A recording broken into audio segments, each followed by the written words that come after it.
Alright, video vlog check everybody. Azrael here doing a short, quick vlog para makausap ko kayo kahit sandali. Wala ako ngayon sa city and I'm here in Cagbalete Island in Mauban, Quezon.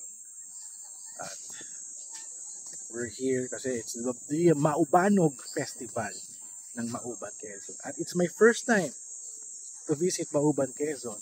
Kahit katabi lang siya ng bayan ng aming hometown, Sampaloc, Quezon.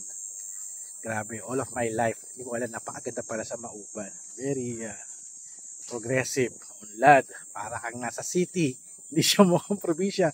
Pero thankful lang din ako dahil yung probinsya namin sa Sampaloc is very late na at still, probinsya pa rin dating niya. So, although yung mga traditional houses na mawala na, pero okay lang din. So, I'm here sa beach area. Medyo mainit na yung araw, no? I'm here sa beach area at enjoying the beach here sa Cagbalete Island. Paaraw lang tayo saglit and do a quick vlogging. So, eto tayo. Nakaano tayo. Noise reduction para hindi nyo marinig yung mga noises or wind. Para hindi nyo yung aking boses. So, today is our last day here sa Cagbalete Island. Babalik kami sa mainland, Mauban, mamaya, mga lunchtime. So, nakapag-drone na ako dito, pag-shoot, nakapag-swimming. Check natin kung malamig yung tubig. Kasi kahapon, mainit yung tubig. Lalagkit ka ako. Kasi naglagay ako ng mga mosquito repellent kagabi kasi sobrang dami lamok dito. Nag-buffet ng, uy, malamig. Malamig ang tubig. Malamig ang tubig. Eh no? Solo-solo ko yung beach. Walang naliligo dito.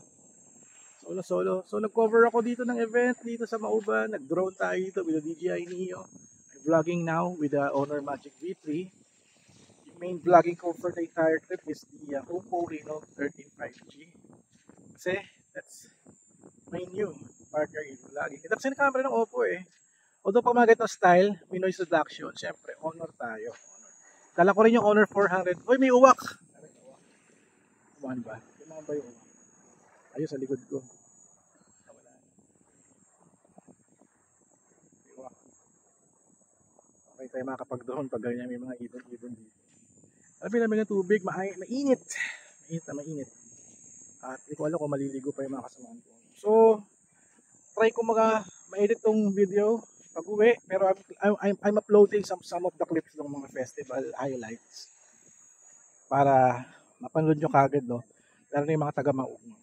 Pupost din ako sa Facebook, Instagram at TikTok ng mga festival highlights. So, pagbalik namin, mag-shoot din kami. And maybe baka gumawa ako ng short clip, no, about itong trip namin sa Cagbalete Island. Actually, on the way here, nasiraan yung bangka namin. Nasira yung propeller, kumbaga naputol. So, natenga kami ng mga 40 minutes sa dagat at nag-antay ng rescue. May dumating naman, dalawang bangka nag-rescue. So, by batches kami. So, part ako ng huling batches. Ayun, nakating na rin kami doon sa Cagbalete Island. Super okay dito. Super okay. Kung gusto nyo talaga ng beach life lang, stay ka ng 3 days dito, for example. So, I think we are checking out. I think, narinig ko yung mga gamit daw eh. So, ano kayang plano namin? So, dito kami sa Escaparde ba? Escaparde Resort. Sila yung aming host here sa Cagbalete Island. And this is our home. May hut dyan. Ayan, mag-ano ata kami. Tawag dito. Island hopping. So, let's check it out. Prepare na tayo. Bis pa ba ako? Bis ako kasi hirap masunog ng balat dito.